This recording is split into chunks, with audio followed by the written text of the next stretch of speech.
pronunciarse, pronúnciese. Democracia ahora. Marque con una cruz el voto. Preste el lápiz, por favor, para que marque. Pásale a la señora. Demuestre su descontento hoy día como ciudadano. Democracia ahora. Se clausura abriendo la urna donde hemos depositado nuestros votos. Los votos serán lanzados a la calle.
Si alguien es detenido, recurre a la Vicaría, encuentra defensa legal y quien lo representa ante los tribunales.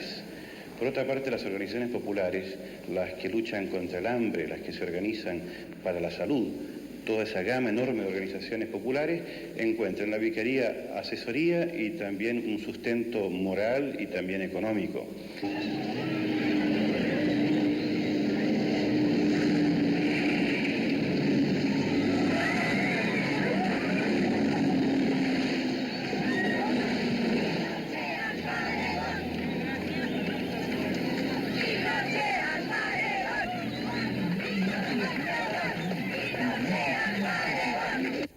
La Vicaría representa el trabajo de la Iglesia por el conjunto de los derechos humanos, los derechos civiles y políticos, su departamento jurídico, los derechos sociales y culturales en su trabajo en las bases y los derechos a la libertad y a la información en el boletín. Es reflexión y acción. Cuando la persona ingresa al edificio de la Vicaría, lo primero que hace es dirigirse hacia el mesón de recepción. La persona entonces de aquí luego se traslada hacia las oficinas de las asistentes sociales. Estas oficinas están en el lugar que vamos a ver ahora y allí trabajan un conjunto alrededor de 10 asistentes sociales. Si caminamos por este pasillo llegamos a las oficinas de ellas. En este momento precisamente hay asistentes atendiendo a algunas personas. Señora, buenas tardes. ¿Por qué está usted aquí ahora? Yo no sabe de mi hermano, señor. ¿Qué le pasó a su hermano? Yo me supe por el diario ayer de que estaba detenido, que lo tenían preso, pero lo peor que le ponen de que es un delincuente. Ellos no son delincuentes, señor. Si se trata de una persona que viene a denunciar una violación a sus derechos humanos en cuanto a tortura, violencia innecesaria, allanamientos ilegales, etcétera, se interponen denuncias ante los tribunales militares o civiles según corresponda. Si la persona se encuentra privada de libertad, detenida, ya sea por fuerzas policiales en un acto callejero o por organismos de seguridad en detenciones selectivas, lo primero que se hace es presentar, interponer un recurso de amparo, un habeas corpus, ante las Cortes de Apelaciones. Junto a eso también asumimos casos que podríamos decir casos antiguos. Esto es personas que se encuentran desaparecidas desde el año 73 al 78 o personas que fueron ejecutadas en los primeros tiempos. En esos casos también se presentan querellas ante los tribunales por los crímenes cometidos en contra de ellos. Además, es un lugar donde se guarda la historia de la represión de estos últimos 13 años. Fundamentalmente eso es la vicaría. Claro, me he tomado detenidos carabineros usando la fuerza y me dejaron bastante mal. Luego, después de la detención, me llevaron a la posta a hacer un simulacro porque todas las heridas que teníamos nosotros nos dijeron que eran heridas leves y los médicos de ahí de la posta también se prestaron para este juego. ¿Y por qué viniste a parar a la vicaría? Porque es la única organización que ayuda a la gente que no está a favor del régimen, digamos. Es la única organización que está cumpliendo un papel, creo, histórico en Chile.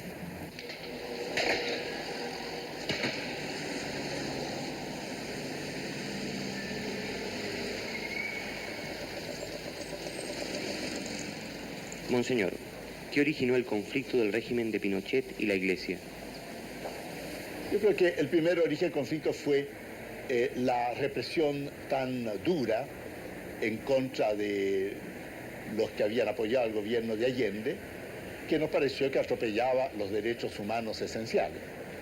Y fue la necesidad entonces de crear estructuras para la defensa de los perseguidos. Fue el Comité Pro Paz durante los primeros meses o años. Después fue la Vicaría de la Solidaridad, pero también en cada diócesis, en muchas parroquias, fue esa necesidad del obispo de venir en defensa de alguien a quien se le detenía, a quien se le maltrataba, a quien se le exiliaba, a quien se le encarcelaba. Fue el ir a ver a los presos a las cárceles. Entonces eso fue lo que nos colocó en una posición de contraste con el gobierno.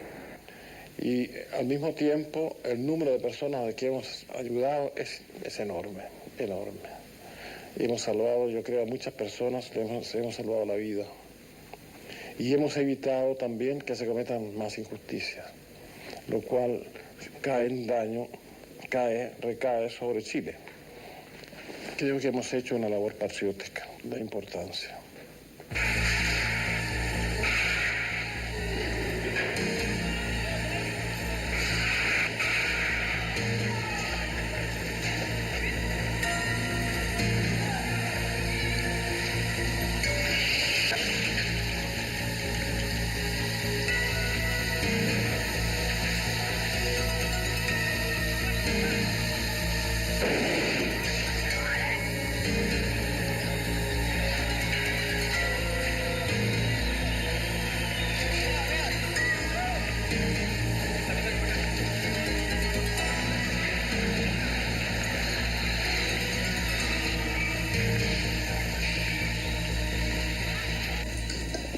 Sabe que en todas estas acciones hemos tenido que ir aprendiendo métodos para poder resistir y uno de esos que ha dado bastante resultado es empapar algodón con un poco de colonia y apretarse la nariz y respirar por la boca, porque la verdad es que nos asfixia tanto ese gas que hay que tener algo para defender.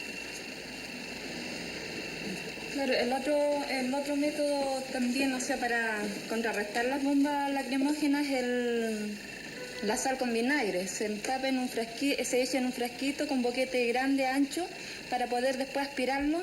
Se puede echársele la mitad de sal, tapando la sal con vinagre. Eso es muy importante porque eso fue lo que más me salvó el día jueves en la protesta que se hizo en la tarde. Entonces eso salva bastante por la protesta por la democracia. Aparte de lo que dice María con respecto al vinagre, yo también, llevaba un pañuelo empapado en vinagre, pero encuentro que es muy muy bueno, digamos, el hecho de prender un papel para poder, digamos, correr el humo, para que el humo no nos afecte. Pero el limón también es bueno, porque yo he usado el limón para servirme, porque le dan a uno con las bombas, le dan deseo de vomitar. Y el limón le aplaca un poco ese deseo de vomitar. El limón yo lo hallo que es bastante bueno también para eso.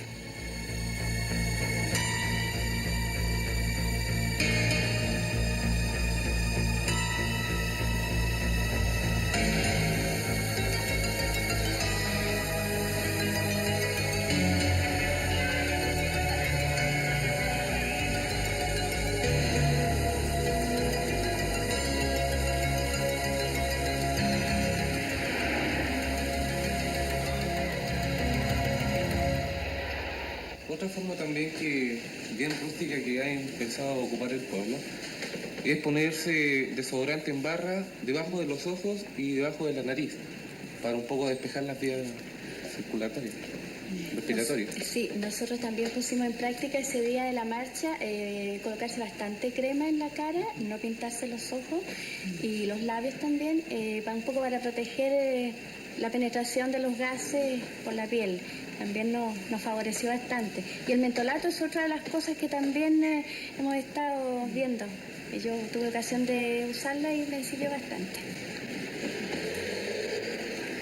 La verdad es que se están empleando tantas cosas que cada manifestación hay cosas nuevas y va a llegar un momento en que vamos a tener que hacernos verdaderas mascarillas porque los gases que están empleando son bien tóxicos, cada día son peores, dejan sarpullidos, se queman los ojos, los labios, entonces hay que buscar elementos que contrarresten, porque lo importante es el éxito de la manifestación.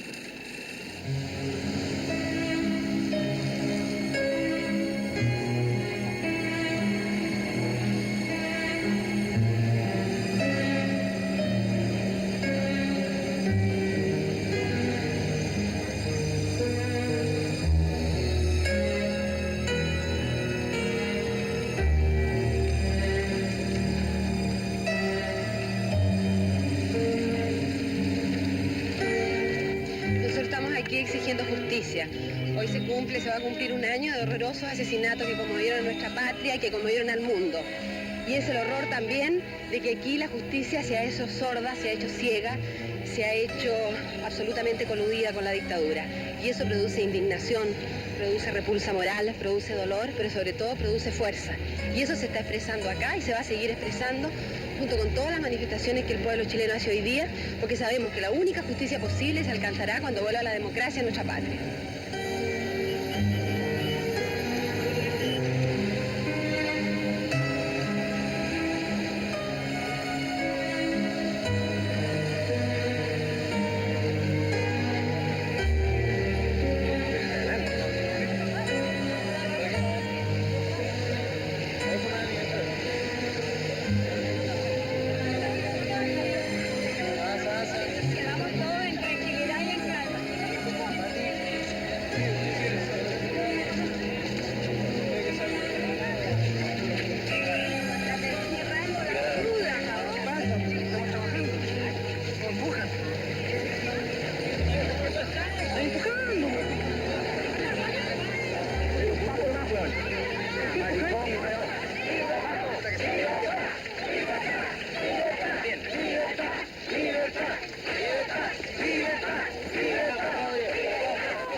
Bueno, soy médico cirujano, trabajo en la Vicaría de la Solidaridad en el Arzobispado de Santiago, de la Iglesia Católica de Chile.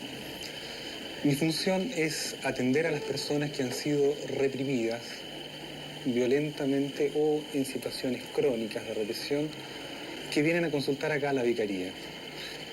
Tenemos un archivo fotográfico del cual vamos a mostrar algunas cosas. Hay un tipo de lesión producida por arma blanca en que la idea, digamos, de los represores fue amedrentar a esta persona, asustarla por su trabajo en la iglesia, dejándole marcas en la piel. Más impactantes son las lesiones producto de golpes en que podemos ver las marcas, las huellas del bastón policial con que son reprimidas estas personas. No solo se usa el bastón, sino también cadenas, mangueras y otra serie de objetos contundentes. Pero las personas que manifiestan su descontento en Chile no solo son reprimidas con golpes,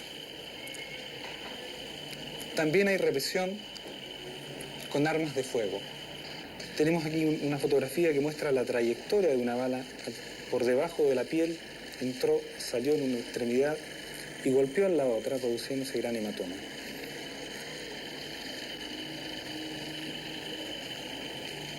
En casos excepcionales, afortunadamente, hemos podido constatar la violencia extrema del uso de armas blancas en contra de pobladores por personal militar, por tropas de comando, quienes con un cuchillo curvo, que es parte, digamos, del uniforme del Ejército de Chile, les han producido estos cortes en el cuero cabelludo, arrancando un segmento del cuero cabelludo, produciendo una herida muy profunda y muy amplia. Esto es lo que se hace con las personas que manifiestan su descontento en manifestaciones públicas.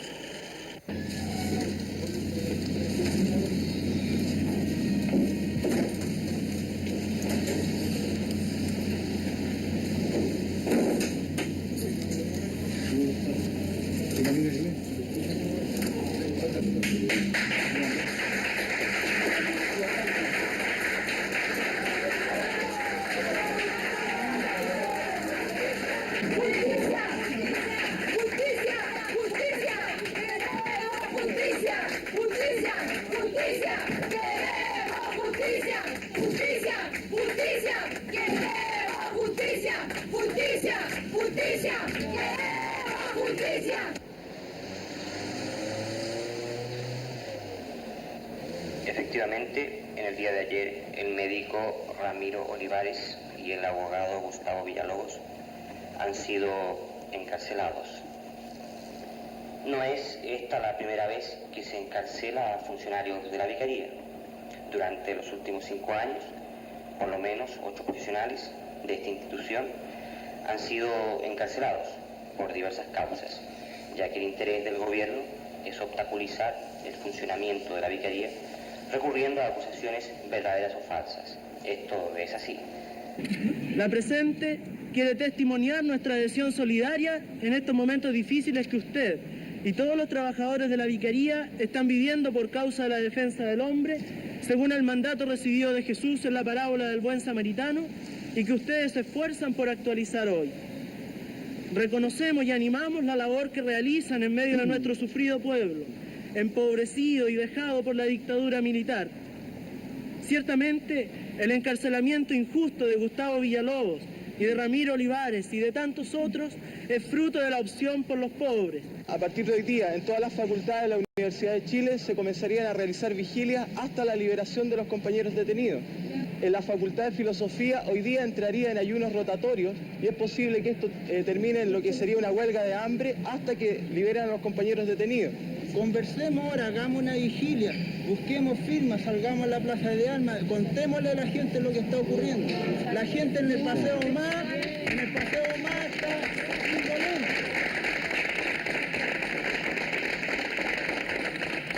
Pero yo le pido seriamente un gran aplauso que ojalá traspasara estos muros para nuestros queridos compañeros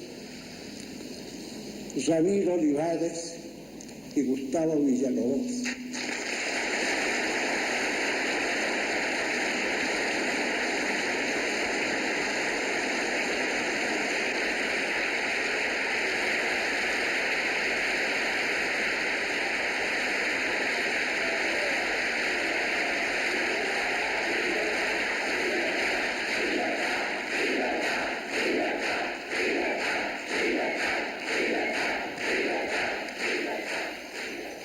Hemos aprendido en estos años, la gente de Iglesia, que nuestro pueblo no solo tiene necesidades, tiene también valores y tiene derechos, cosa que no es lo mismo, aunque está muy vinculado.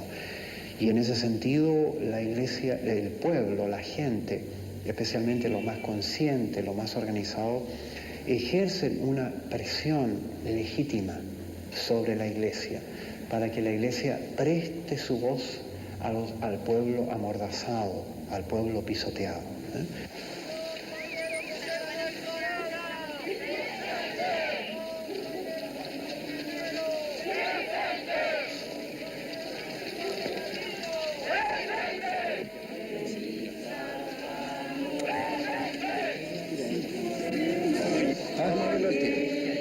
No, el capitán dice que se retire todas las consignas que tengan alguna tingencia política, que no sea religiosa, qué sé yo, ¿no? Sí, pero que vea que las bíblicas a lo mejor las juzga así, ¿no? Bueno.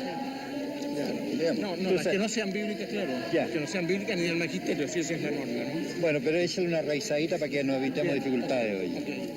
Ya. ¿Qué fue lo que dijeron? Que hay que retirar las consignas que puedan tener algún carácter político, en fin, contingente. A veces toca que muchas cosas bíblicas están totalmente de acuerdo con las realidades que están pasando ahora, pues eso son problemitas nada más de falta de juicio. Señor oficial, buenos días. Muy bien. ¿Hay alguna dificultad, algún problema? Ninguna. No hay Todo muy normal. Todo muy normal. ¿Ah? ¿Cuál es el recorrido que va a hacer la procesión? El recorrido, digamos, lo saben ellos. Ya nosotros pusimos los servicios para proteger la columna y pudieran hacer la actividad sin ningún problema. Tenemos los cortes tanto sin ningún problema. Está todo muy normal. Con respecto a las consignas que lleva la procesión, ¿no hay un problema con eso? Hasta este momento no hemos tenido problema. ¿Ah? Esta es una actividad solamente religiosa.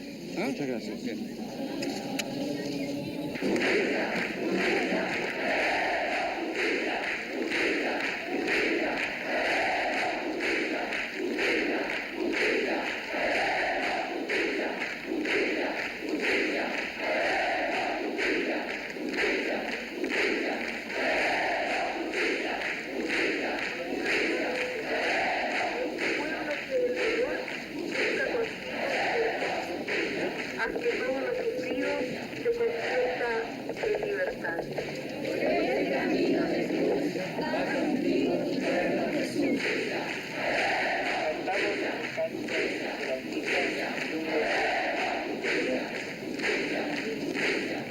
Las comunidades y la Iglesia en sus bases populares ha estado entrando en contacto con el movimiento popular, el movimiento reivindicativo de luchas populares, ha estado entrando en contacto también con los partidos políticos populares.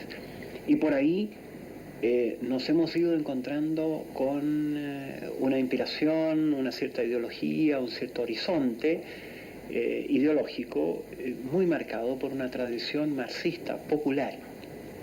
Y también con la cultura popular más difusa, con el modo de ser de nuestra gente sencilla, y que es una cultura con muchas raíces cristianas, muy marcada por una religión de pueblo, muy ligada a la vida material cotidiana y profundamente solidaria. Son totalmente de denuncia. Denunciamos nuestro problema, nuestras situaciones, digamos. Esa sería la razón que nosotros, todo el taller trabaja por denuncia. Y a la vez denunciamos, no solamente en Alpillera, que es una perspectiva que salga afuera, pero también hacemos denuncia, digamos, porque la organización es denunciar el problema hacia afuera. Es decirle al gobierno que nosotros no queremos más un gobierno dictador, porque tenemos derecho al pan como ellos.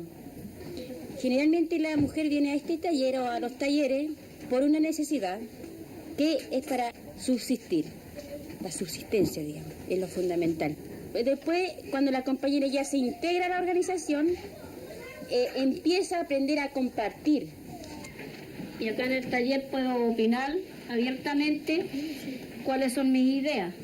Mis ideas son, ojalá que hubiera democracia, para que haya trabajo, tengan oportunidad los niños de estudiar, porque no habiendo trabajo no se puede mandar a un chico al colegio sin zapatos. La mujer hoy en día, nosotros las mujeres, como tenemos tanto problema, nuestro marido cesante, digamos, se da una separación, porque si el hombre no trae plata, viene, está enojado, no conversa con su compañera, ni siquiera con los hijos. Entonces tiene toda una represión interna que no la puede decir, o sea, lo que ella siente, digamos, interiormente. Dime, María, ¿y cuál es el papel que juega la Iglesia hoy en Chile? ¿Qué piensas de eso?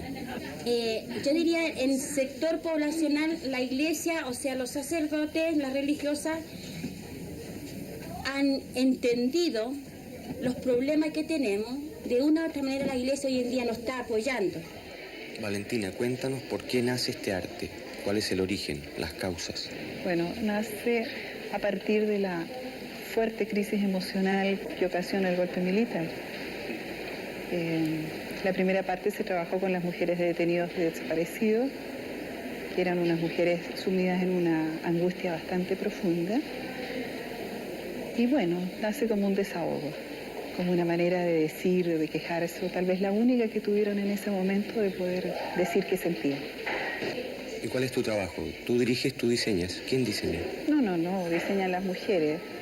Yo soy profesora de arte, por lo tanto enseño a las mujeres color, forma, diseño, composición, equilibrio del color, y que ellas aprendan a entregar su propia expresión, no con mi mano, sino que con la mano de ellas. ¿Y qué opina del papel que está haciendo la Iglesia? Está bien, porque parece que es la única forma que tenemos de protestar un poco. Porque protestar no se puede porque nos tachan de comunistas. Siempre. Bueno, la Iglesia es como una posibilidad para salir adelante. En este momento para mí.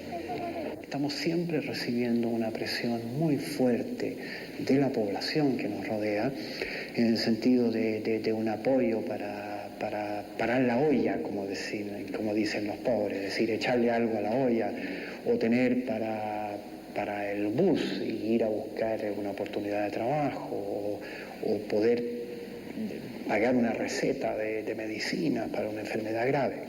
Entonces, eso nos está planteando, nos pone en contacto con las necesidades más básicas de la vida y de la supervivencia humana.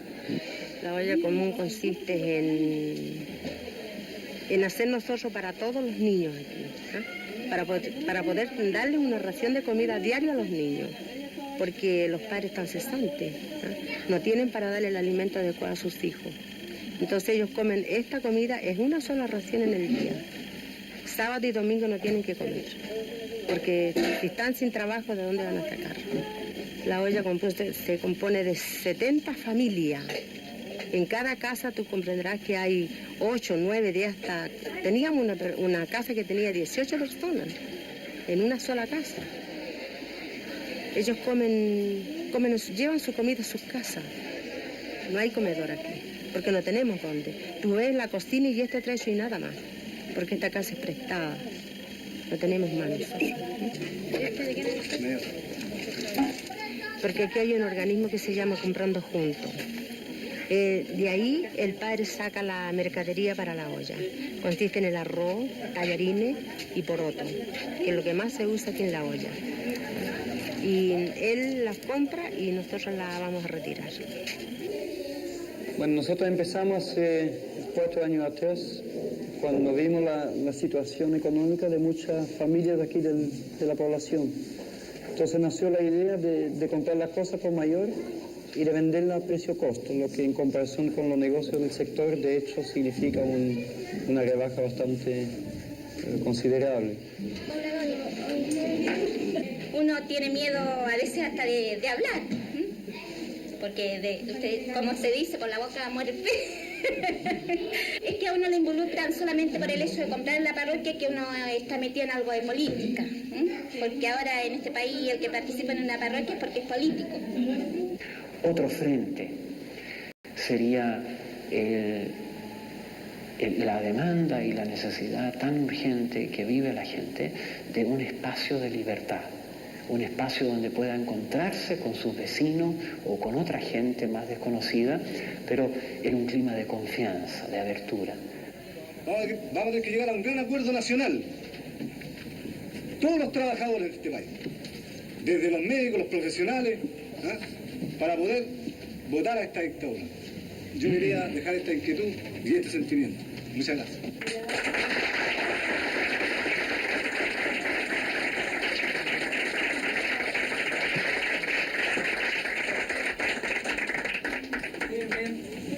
No faltan motivos para compartir.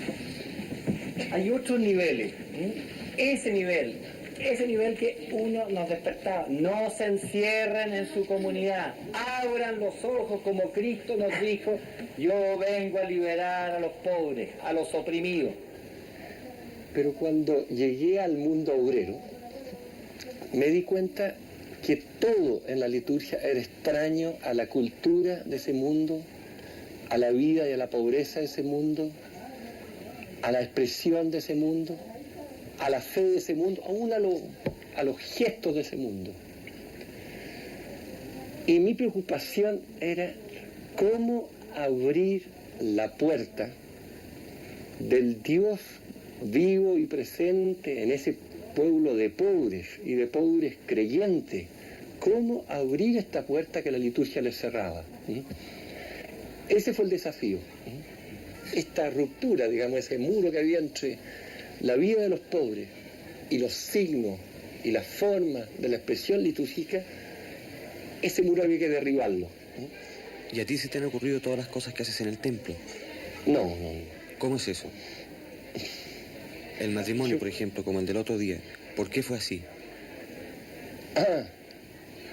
Bueno, yo creo que es siempre el mismo desafío, o sea, es cómo hacer entrar el amor de esa pareja, experiencia de amor que yo no tengo como célibe, cómo hacerlo, cómo valorarlo, cómo dignificar a esa pareja de una pobladora, de un poblador que se quieren, que creen en el Dios del amor, que lo ha ido ayudando a crecer, que le ha ido abriendo los ojos a su mundo, que han ido descubriendo este Dios en la vida de ellos. Para atender al marido, lavar, planchar. No es que yo no vaya a hacer esas cosas ahora, las voy a hacer, pero él también va a tener los mismos derechos. También va a tener que planchar, lavar o cocinar.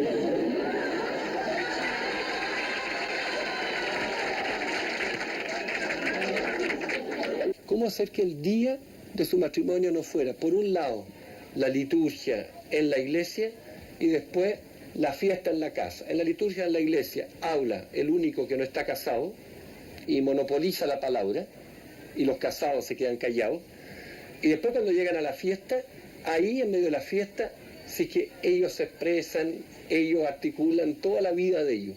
Entonces decía, ¿por qué allá la vida y aquí el rito? Entonces lo que hemos tratado de hacer es hacer entrar la vida al rito y al signo.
Yo diría que hasta ahora hemos tenido, cuando más, después del Vaticano II, después de la renovación, la así llamada renovación litúrgica, cuando más una liturgia para el pueblo, pero en que el pueblo permanecía todavía pasivo en esa liturgia, o cuando más la intervención era mínima. Lo que estamos tratando, el desafío de hoy día, es cómo hacer una liturgia desde el pueblo y del pueblo, en que el pueblo sea protagonista de la liturgia, en que el pueblo y su vida y el misterio del Dios presente en su vida sea la base, digamos, el fundamento de esta liturgia. Edith, ¿me aceptas como esposo, asumiendo el compromiso de amarnos, procrear y educar a nuestros hijos de acuerdo a nuestra fe cristiana? Sí, sí. Mauricio, ¿me aceptas tú como esposa, asumiendo el compromiso de amarnos, procrear y educar a nuestros hijos de acuerdo a nuestra fe cristiana? Sí, acepto. Y yo, en nombre de Cristo vivo aquí entre nosotros y de esta comunidad, te declaro a ti, Mauricio, y a ti, Edith, esposo y esposa, y que la fuerza de Dios los bendiga, el Padre, el Hijo y el Espíritu Santo.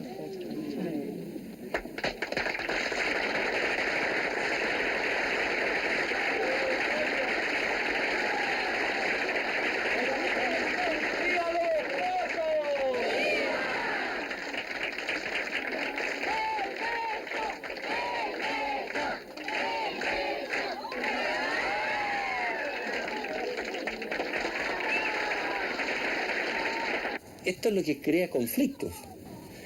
Nunca hasta ahora se había oído decir, me da miedo ir a la liturgia, cuando más me aburría en la liturgia. Pero que hoy día gente no esté dispuesta a ir a la celebración del Dios presente en la vida de un pueblo, porque da miedo, porque se habla de la vida. Y hablar de la vida en un sistema que atenta contra la vida, da miedo. Para mí es el mejor signo de una liturgia viva, comprometida, histórica, con el Dios que se comprometió con la vida de los pobres, es que la liturgia dé miedo. Si no da miedo, puede tener mucho de alienante y de opio. Y me atrevería a decir, con reserva, que muchas liturgias de la Iglesia son alienantes, ahistóricas, no comprometidas, y por eso tampoco yo creo que están celebrando al Dios de Jesucristo.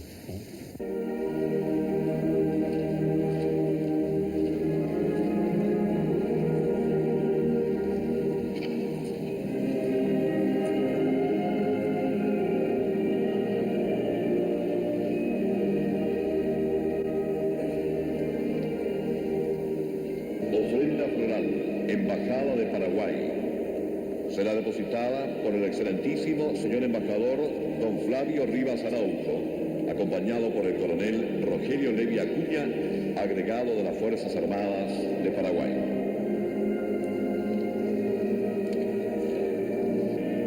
La estrella que acompaña a la imagen de la patrona de Chile es el símbolo de fe mariana, de patriotismo y hermandad. Estrella que guía nuestros caminos. La estrella de la bandera patria.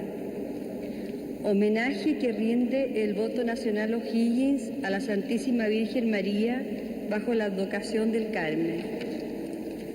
Si el ser cristiano y católico se ha de medir, como yo creo y como está claramente en el Evangelio, por las prácticas, yo creo y estoy convencido que nuestros gobernantes no son cristianos.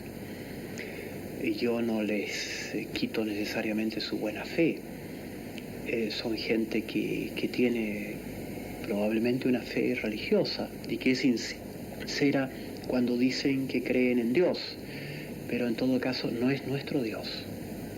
No es el Dios de los pobres, no es el Dios que nos mira a todos como sus hijos, que pone el acento en el compartir, en el entregarse unos a otros.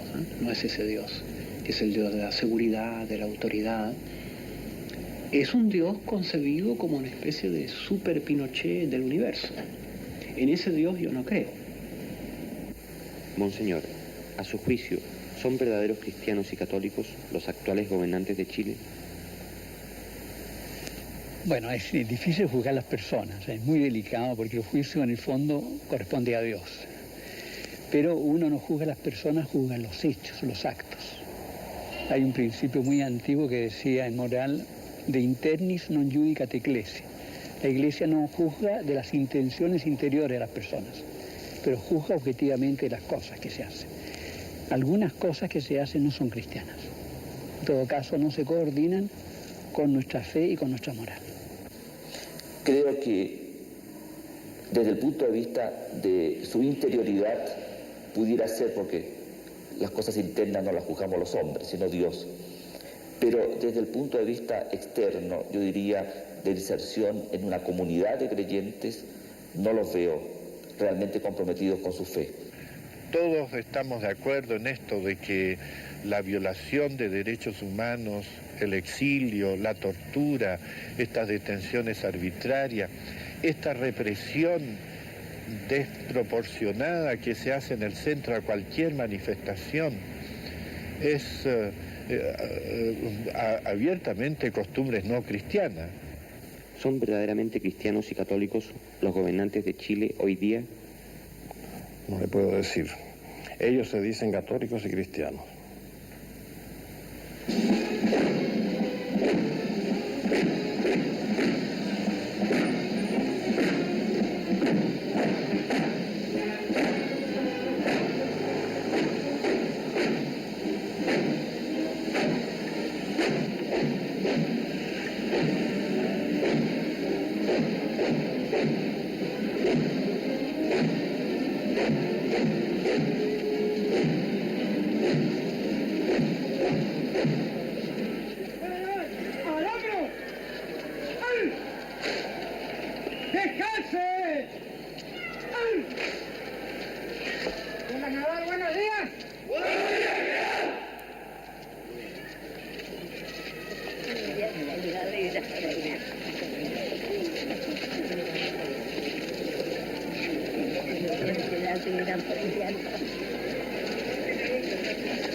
La Iglesia proclama el Evangelio de Jesucristo. Tengan la bondad de ponerse de pie, por favor.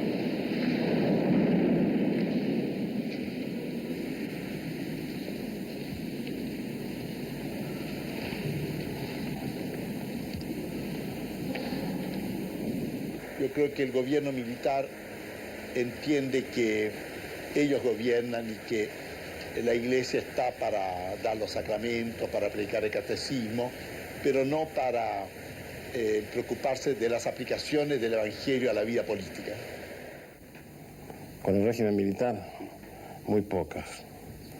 Mis relaciones trataron de ser buenas y trataron sobre todo de influir buenamente en ellos para que los grandes valores chilenos fueran respetados. No creo haberlo conseguido. No creo haberlo conseguido. ¿Cómo son actualmente las relaciones entre la Iglesia y el Estado?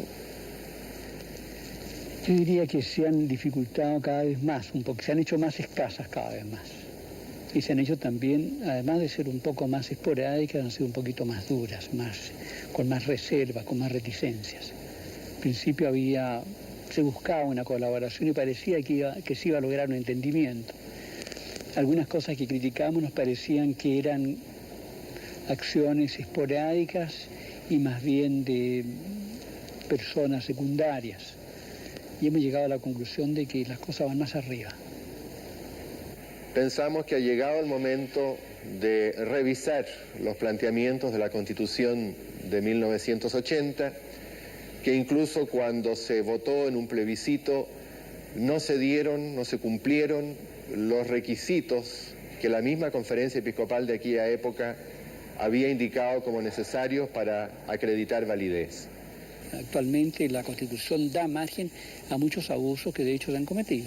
Los mismos estados de excepción, la facilidad con que se dan los estados de excepción y que impide un paso más rápido hacia la vida constitucional que deseamos.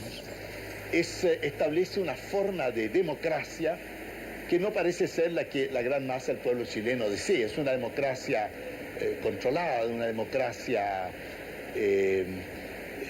dirigida, y pareciera que el pueblo chileno desea una constitución más liberal, digamos, que admita más libertad. Aunque la verdad es que no conocemos bien el funcionamiento de la Constitución, porque desde que se votó la Constitución hemos vivido siempre en estado de excepción, de tal manera que no se ha hecho la experiencia de cómo se viviría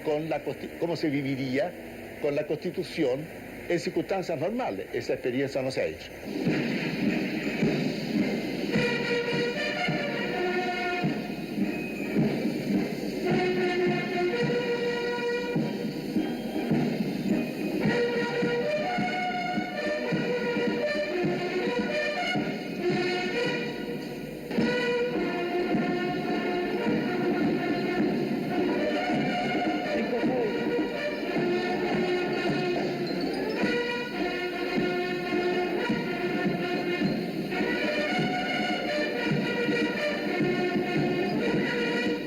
¿Qué sistema político le gustaría a usted para Chile? Sistema probablemente no me atrevería a pronunciarme, pero diría como ideal de conjunto siempre hemos hablado por la democracia, porque se trata de un sistema en el cual la participación es posible y donde también se respetan con más plenitud las libertades. Esto lo hemos declarado en varios documentos y creo que es el sentir general de los chilenos. Desde luego la Iglesia promueve la democracia, los obispos de Chile la han promovido, la claman por ella, porque es la única manera, a lo menos en este siglo, yo creo que es un adelanto muy grande en las relaciones humanas, de que los hombres se entiendan. La única manera. En Chile hemos vivido 170 años de democracia y hemos sido uno de los países más avanzados de América Latina, siendo la colonia más pobre que tenía España. Y eso se debe, a mi modo de ver, por el sistema de gobierno que teníamos. Yo siempre he pensado que todos los partidos tienen que tener existencia legal, porque cualquiera sea la ideología que sustentan, la comunidad debe conocerla. Las ideas se discuten y en todo caso se combaten con ideas y no de forma represiva. A grandes rasgos se podría decir que las relaciones de la Iglesia con el gobierno de Allende fueron mejores de lo que el gobierno de Allende hubiera pensado, y que las relaciones con el gobierno de Jean Pinochet fueron peores que lo que él hubiera esperado. Ni comparación en el momento actual, porque con el presidente Allende, si hubo algún momento difícil, creo que el más fue el de la Escuela Nacional Unificada. Se conversó a alto nivel y se quitó inmediatamente el proyecto. Y después no hubo en ningún momento una lucha contra la Iglesia. Hoy día, con este régimen, a pesar que hay personeros que son creyentes, muchos de ellos son los que organizan una lucha contra un tipo de iglesia que no les gusta. A mí me han acusado de que soy comunista. Esa acusación no tiene ningún mérito. También nosotros podemos acusarlo, diré nosotros, otros podrán acusarlos a ellos de que están infiltrados de capitalismo y que también pertenecen o practican de hecho una doctrina, una ideología que es atea. Uno no va a decir hoy día si el sistema nuestro actual, desde el punto de vista económico, es técnicamente bueno o malo, pero vemos por el aspecto de la repercusión que ha tenido en la gente pobre. La desocupación que se ha producido es una señal de que el sistema no está al servicio del hombre, o sea, lo sustancial para nosotros es eso, que la economía, cualquiera que sea al servicio del hombre y no a la inversa, no el hombre al servicio de la economía. Lo mismo pasa en la política.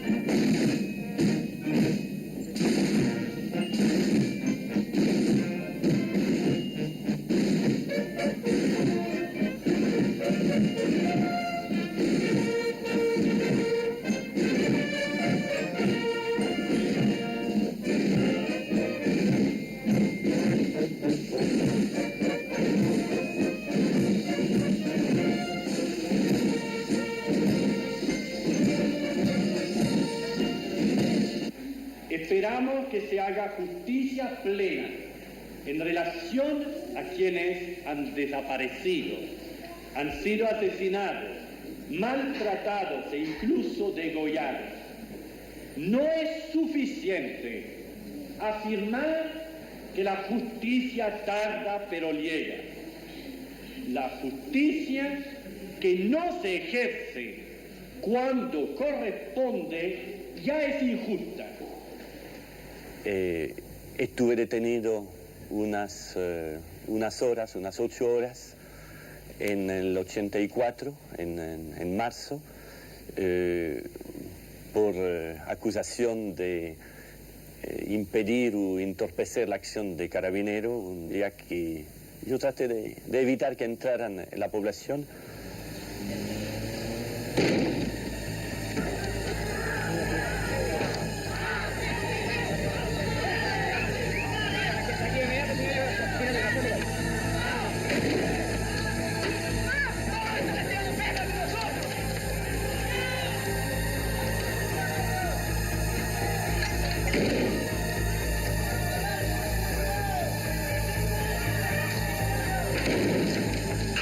Después de haber conversado con ellos y no queriendo ellos entender nada, que si entraban la situación se iba a empeorar más, entonces como no había más argumento, efectivamente me puse en el suelo delante del bus.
Yo tomo una cosa muy sencilla, digamos, para explicar esto a la gente. Yo le digo, si ustedes tienen un clavo en el zapato que le va hiriendo el pie, ¿basta curar la herida? No, ¿no es cierto? Hay que sacar el clavo. Bueno, en la medida en que el zapato con clavo es un sistema que oprime, que destruye a la gente, especialmente a la gente pobre, es una obligación, un deber de sacar este clavo.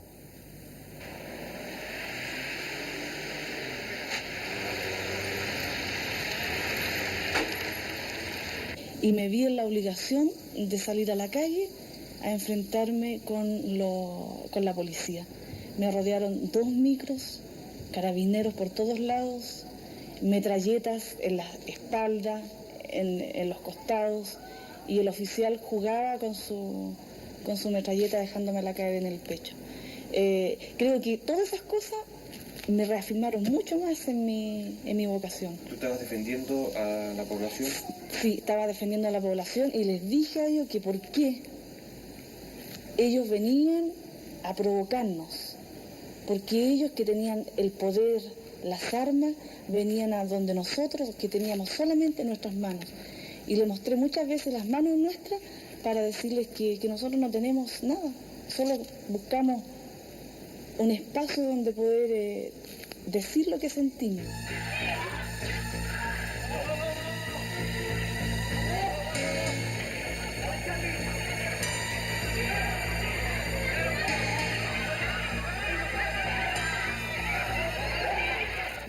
En ese momento irrumpió un grupo de policías con ametralladora, nos tomó a un grupo de 15 personas, nos llevaron al cuartel, nos golpearon duramente, hacía frío, nos tuvieron horas en posiciones muy forzadas que nos produjeron calambres y otras situaciones muy molestas.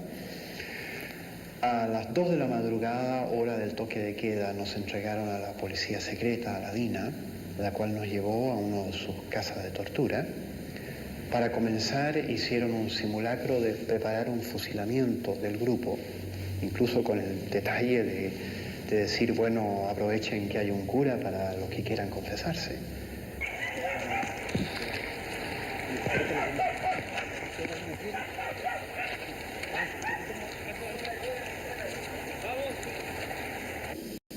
No solo me sentí, sino que fui amenazado muchas veces. Ahora háblanos de eso, por favor. Es de las cosas que no me gusta hablar, porque yo solamente he sido amenazado. Otros han sido detenidos, torturados, desaparecidos. Un susto no equivale a una muerte.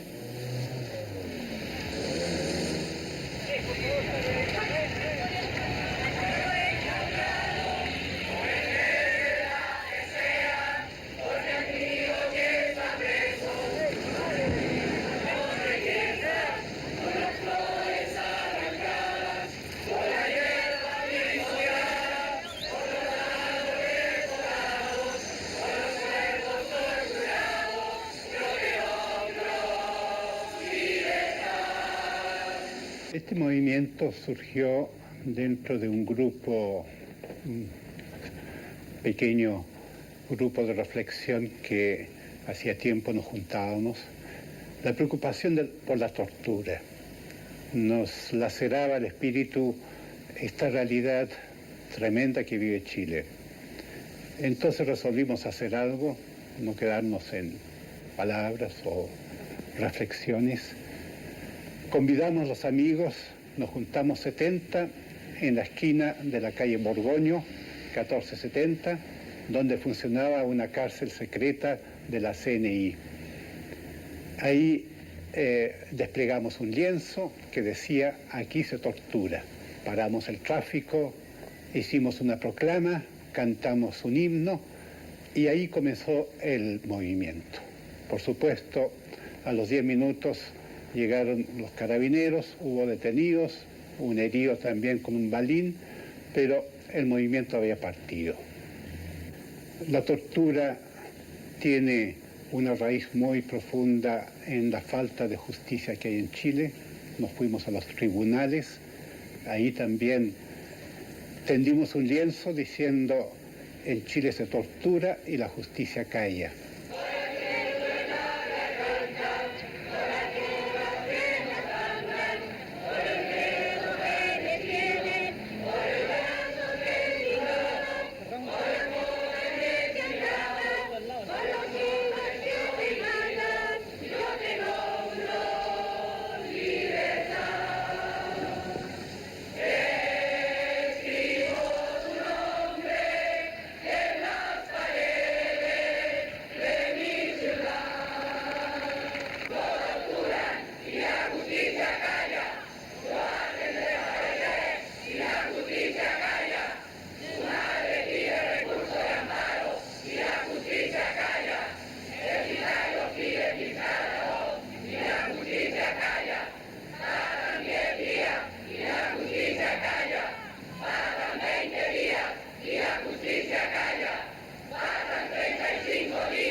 No somos partidarios de la violencia inmediata, la violencia fácil, la violencia que destruye y después no puede construir.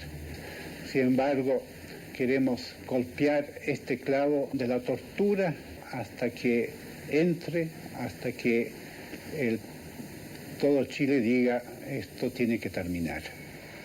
Si es necesario que el régimen termine para que esto termine, bueno, el régimen tendrá que terminar, pero en primer término queremos que termine la tortura. Esa es nuestra meta.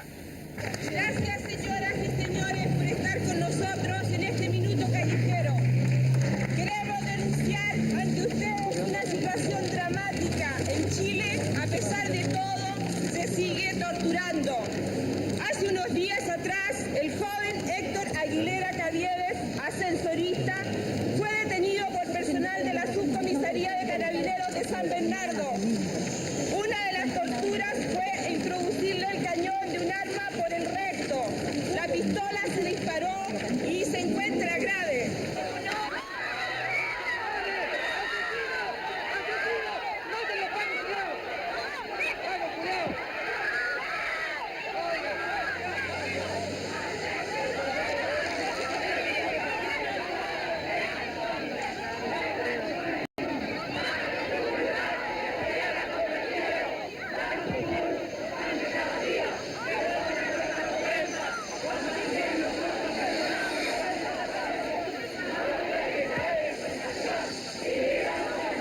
bueno, el palo llega, lo tiran a cualquier parte, ¿no? Donde te pueda llegar, generalmente en la cabeza o los brazos, producto de uno, generalmente se hinca como cristiano, o se refugia en los demás, entonces el palo le llega en los brazos, en la cabeza, y bueno, eso da mucho miedo también, dan ganas de arrancarse.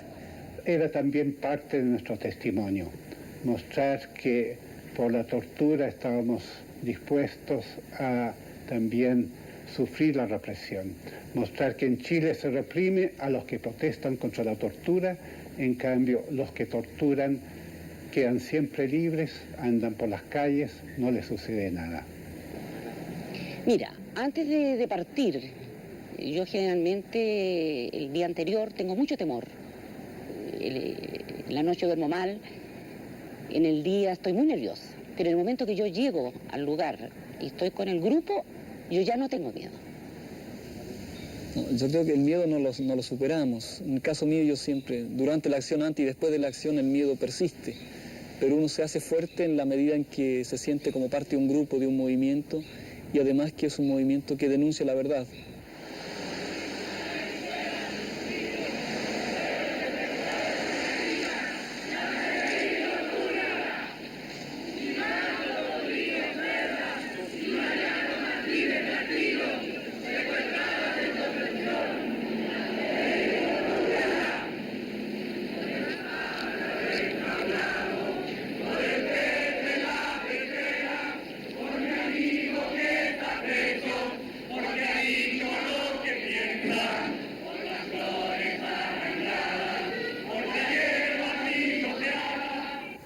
Nos dirigimos también particularmente a las Fuerzas Armadas, que tienen la responsabilidad última de lo que pasa en Chile.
Este régimen que parece tan sólido tiene estos pies de barro que son la tortura.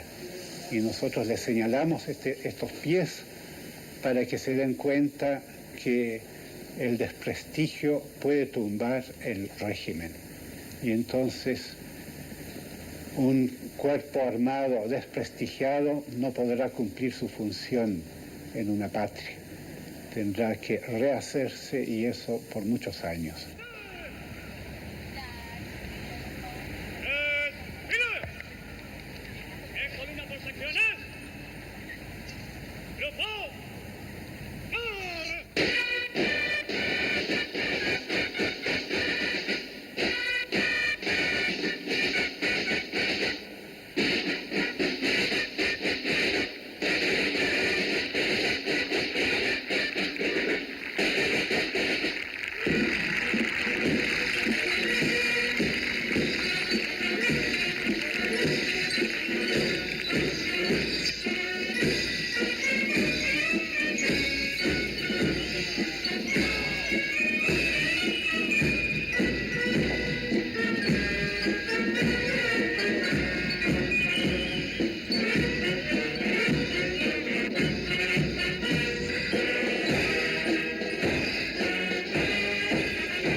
Aspirantes oficiales, desde hoy tenéis el privilegio de poder vestir nuestro uniforme. Desde hoy pueden ustedes llevar consigo esta arma, simbólica, que encierra toda una vida de tradiciones. El acero templado de sus hojas es el mismo que han usado generaciones de oficiales antecesores nuestros. Con su arma ejercieron mando e impusieron el orden, permitiendo que nuestro Chile se desarrollara. Es el mismo acero que indicó el camino a la gloria de Alejandro Magno, cortó el viento en la estepa siberiana al ritmo del avasallador del Genghis Khan, señaló el rumbo favorable al gran almirante Colón para descubrir la tierra nueva que nos vio nacer. Magallanes abrió la ruta que cambió la concepción del mundo, indicada por el filo de su espada. Cortés, Pizarro, Almagro y Valdivia, junto a su arma, trajeron a España y a su gente, formando pueblos vigorosos, altivos y honestos. Cervantes, en el más bello cantar hispánico, sensibiliza al hombre en la personalidad de Don Quijote, quien también recibe su arma para cumplir con el mandato divino a que estaba destinado. A espada conquistaron los hebreos la tierra prometida, después de permanecer 400 años cautivos. Tierra Santa abrió sus brazos afectuosos a las armas de los cruzados. Bolívar, Sucre, Artigas y San Martín con su espada dieron origen a sus pueblos y forma a la América Morena. El arma es también palanca vital de la existencia cuando Dios protege el oriente del jardín del Edén, guardando el camino del árbol de la vida con la espada de los ángeles. No podemos dejar de expresar nuestro más profundo dolor cuando se tergiversa la realidad en aras de condicionar a la opinión pública para que emita un juicio justificador ante hechos demenciales.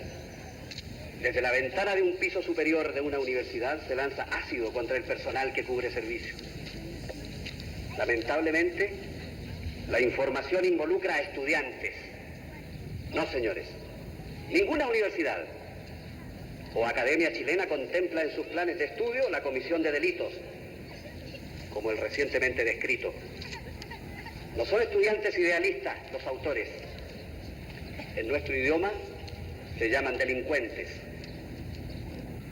El capellán de la Escuela de Carabineros, teniente del servicio religioso, don José Casali Ortega, procederá a bendecir las armas.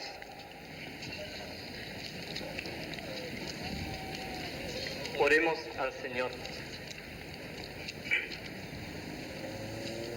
Padre Todopoderoso y Eterno, que regalas este día tan solemne a Carabineros de Chile, a esta escuela, alma mater, a aspirantes, padres y apoderados. Vemos con inmenso orgullo y satisfacción llegar el momento de entrega de espadines y sables, signos de autoridad y mando, testigo mudo y elocuente de mansedumbre, que nuestra Madre, Generala de Carabineros de Chile, la Santísima Virgen del Carmen, os conceda su protección hoy y siempre. Que el Señor bendiga a estos sus hijos, aspirantes a oficiales de Carabineros de Chile, en el nombre del Padre, y del Hijo, y del Espíritu Santo. Amén.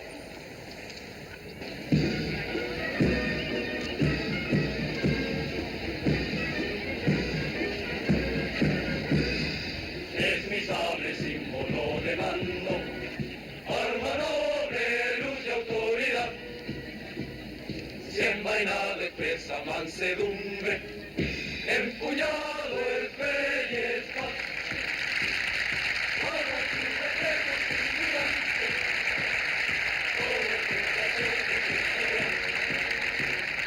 Desde que empuñaron nuestros héroes, y hoy guardamos el mundo de cristal.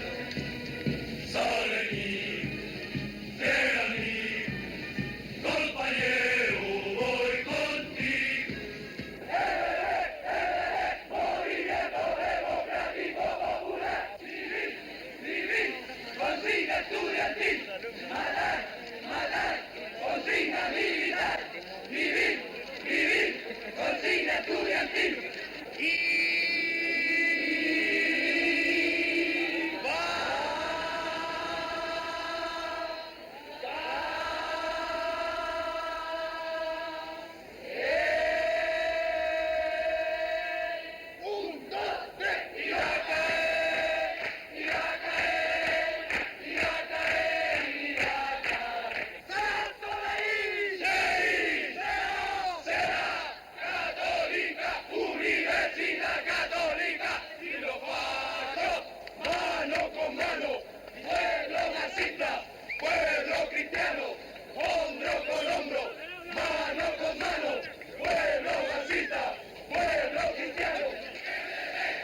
Ya, está bueno.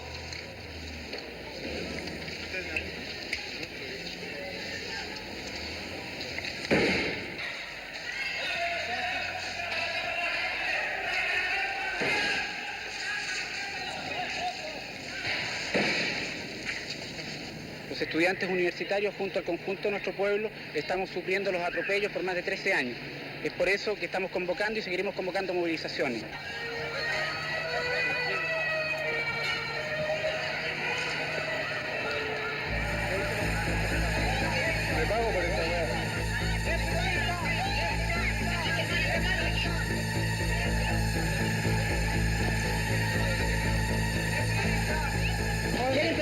¿Quién empezó? ¿Quién empezó? Justicia, justicia, queremos justicia, justicia, justicia, queremos justicia, justicia, justicia, queremos justicia, justicia. ¡Presente! ¡Compañero Parada, Dime Guerrero! ¡Presente! ¡Él lo asesinó! ¡El fascismo! ¡Él lo vengará! ¡Compañero! Luchando, creando poder popular. Popular, movimiento democrático popular.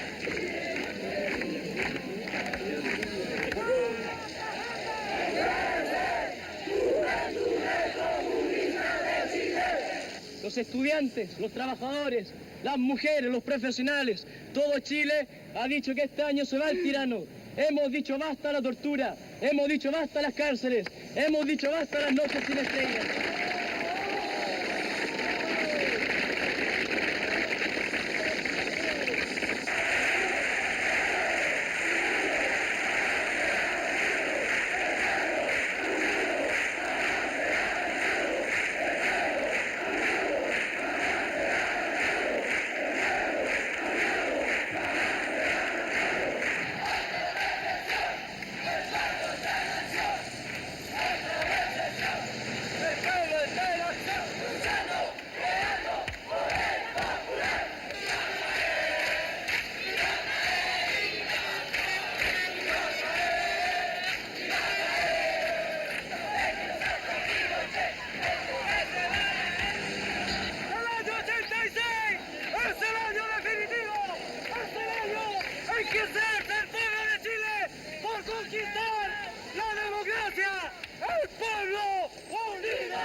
Nosotros lamentamos que en el régimen actual no hay canales normales de participación, no son muy pocos.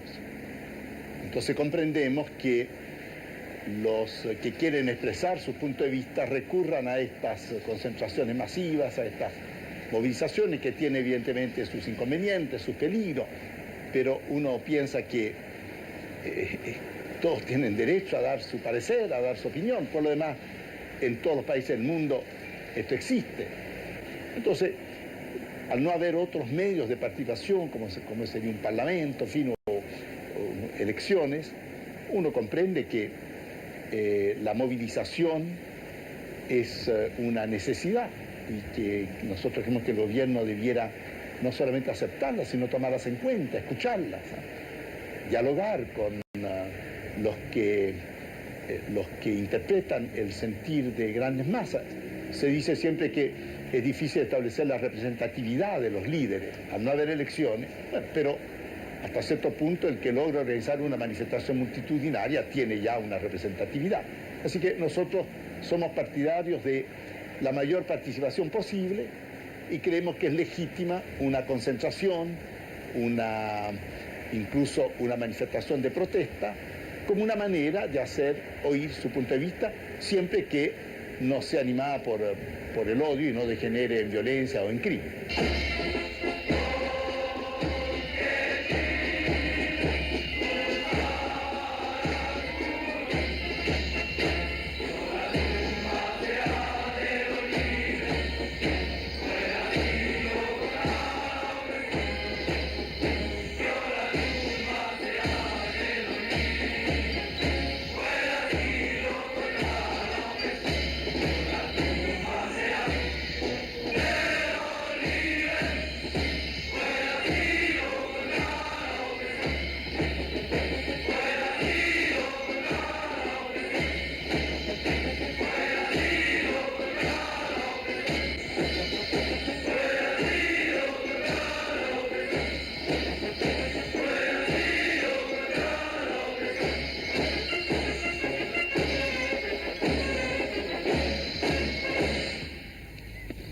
Escuela de Kelsen, ¡ahora! ¡Escuela! ¡Buenos días!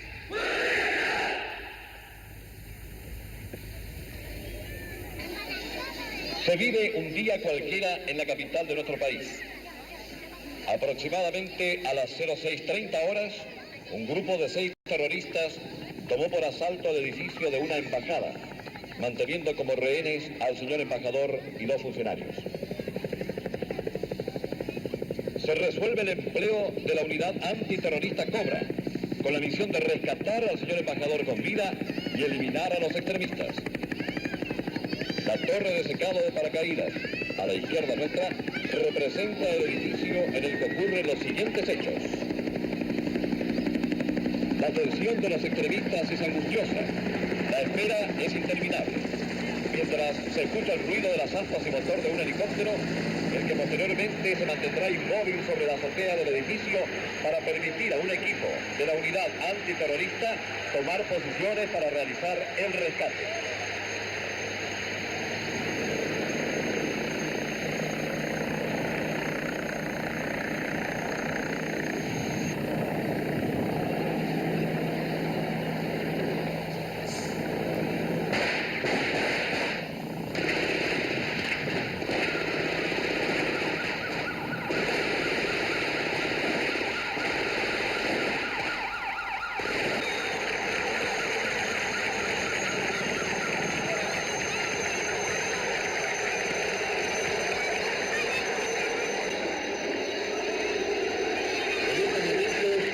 Ha sido cumplida con éxito, procediéndose a transportar al embajador desde el área de conflicto, empleando para tal efecto un helicóptero Lama.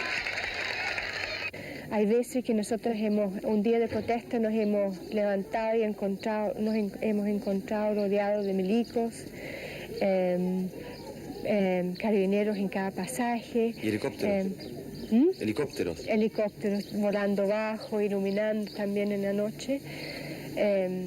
Hemos tenido muchos heridos, mucha gente apaleado, muchos jóvenes.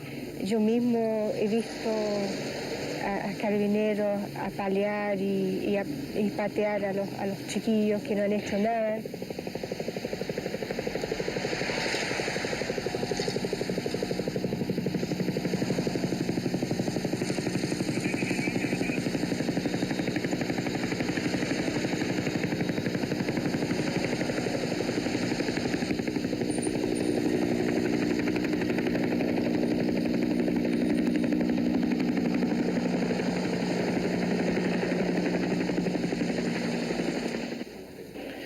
La violencia, naturalmente, es siempre mala, ¿no es cierto?, porque provoca violencia. Pero esa frase que a veces se dice, toda violencia venga de donde venga, es mala, yo creo que hay que matizarla. La violencia peor es la que viene del Estado mismo, porque el Estado tiene como fin el hacer que la violencia que pueda existir sea reprimida por medios justos y normales, y no por una violencia superior. Creo que en este momento es la violencia del Estado la peor de todas. Obviamente, yo no tengo nada personal en contra del general Pinochet. Él es incluso un católico, un cristiano. En todo caso, es un hermano mío. Yo creo que está profundamente equivocado. Pero aunque no tenga nada en contra de él, yo creo que él debe estar en la cárcel. Ha hecho mucho daño y la justicia tiene que decirlo eso. Tiene que ser juzgado por el país y asumir la responsabilidad de sus actos. Pero no tengo nada contra él de ánimo de venganza ni nada. Yo quiero amarlo como a mi hermano, pero en la cárcel. Señora, ¿qué le pide usted a la Virgen? Yo le vengo a pedir por mi salud, porque está muy mala, por la patria, para que haya paz y amor y unidad, que no sigan derramando sangre inocente. Señora, ¿qué le pide usted a la Virgen? Que haya paz y que seamos todos unidos y seamos buenos hermanos. ¿Que no hay paz en Chile? ¿Ah? ¿No hay paz en Chile? Por el momento no. ¿Usted qué opina, señora? Que los equivocados se den cuenta de sus errores y se enmiendan. Que haya paz, que haya tranquilidad. Mire, yo pido por la tranquilidad de todos los chilenos, ¿ah? Por todos, que haya paz en todas las casas, y por mi hijo también, que tiene problemas de trabajo. ¿Ah? Ojalá la Virgen me escuche. Muchas gracias. ¿A usted, señora? Señora, ¿qué le pide usted a la Virgen? Que aparezca mi hija. Señora, ¿qué le pide usted a la Virgen? Que haya paz en todo el mundo. ¿Qué le pide usted a la Virgen, señora? Que nos reconciliemos con el hermano, que seamos fraternales y vivamos en un Chile mejor. Ahora es imposible hablar de reconciliación. Así, para mí la reconciliación yo la veo a muy largo plazo. Yo creo que la reconciliación siempre es posible, pero los obispos hemos señalado con mucha claridad que no hay reconciliación cristiana si no es en base a la verdad y a la justicia. Si nosotros quisiéramos, como a veces piensan algunos cristianos, que la reconciliación es simplemente una especie de paz, un buen entendimiento, en que se ocultan las cosas, ciertamente esa no es la paz de Cristo. Nuestro Señor dice casi con dureza en el Evangelio que vino a traer la guerra y no la paz, en el sentido de que, de hecho, la predicación debía producir divisiones. Yo creo que muchas veces la predicación cristiana también produce divisiones. Y me parece que esas divisiones se han producido porque algunos no quieren reconocer las cosas que han pasado. Nosotros estamos dispuestos a dar el perdón y la paz, es nuestro deber, pero en base a la verdad y a la justicia. Estamos representando una causa, no estamos trabajando con nosotros mismos.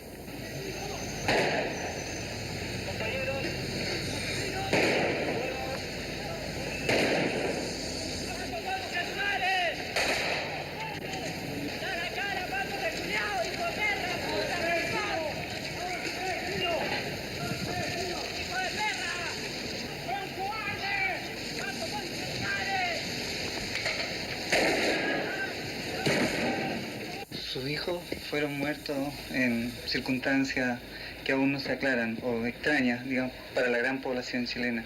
¿Cómo es esta situación? Bueno, el acto es un acto que simboliza lo que eran mis hijos.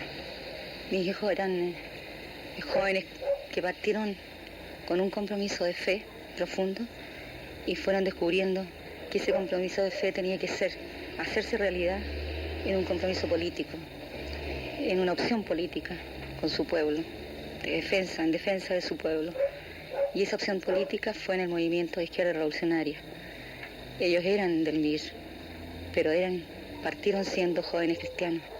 Y nosotros, la familia entera, fuimos los que empujamos a los jóvenes, a nuestros hijos, a los 4, a tomar un compromiso radical con el hombre. Y la urgencia de su entrega y de su compromiso es precisamente porque nosotros somos cristianos y porque el cristiano no puede esperar para mañana. El cristiano tiene que ser hoy día. Y nosotros estamos viviendo en una población como la Villa Francia, en que el hoy día es harto duro. Hoy día significa gente que conocemos de hace 23 años, que ha quedado sin nada, desesperanzada, hombres adultos amargados, caras concretas, gente concreta que se va desperdiciando, juventud maravillosa que se va desperdiciando. La urgencia es por eso, porque nosotros vivimos aquí con la gente y vemos cómo estamos hundiéndonos cada día más. Vemos en los paraderos de micro las niñas de 8, 10, 12 años prostituyéndose. Eso es urgencia, eso es hoy día para un cristiano y para un revolucionario. Mis hijos eran las dos cosas y el acto hoy día simboliza eso, simboliza que eran cristianos y que eran del MIR, que eran cristianos comprometidos con una causa, que en el fondo es lo mismo. El problema es que le tenemos mucho miedo a reconocerlo, a reconocer que los cristianos tenemos que ser revolucionarios, tenemos que serlo. Si de otra forma no somos cristianos, somos cualquier cosa, pero no cristianos. A nosotros nos han dicho muchas veces que los chiquillos murieron fuera de tiempo, que se adelantaron, que éramos bomberos locos, que a lo mejor somos gente demasiado vehemente. Bueno, hace 2000 años le dijeron lo mismo a Cristo, 2000 años atrás. ¿Cuándo es el tiempo entonces? ¿Cuándo? ¿Cuándo? ¿Hasta cuándo vamos a esperar? Si es hoy día.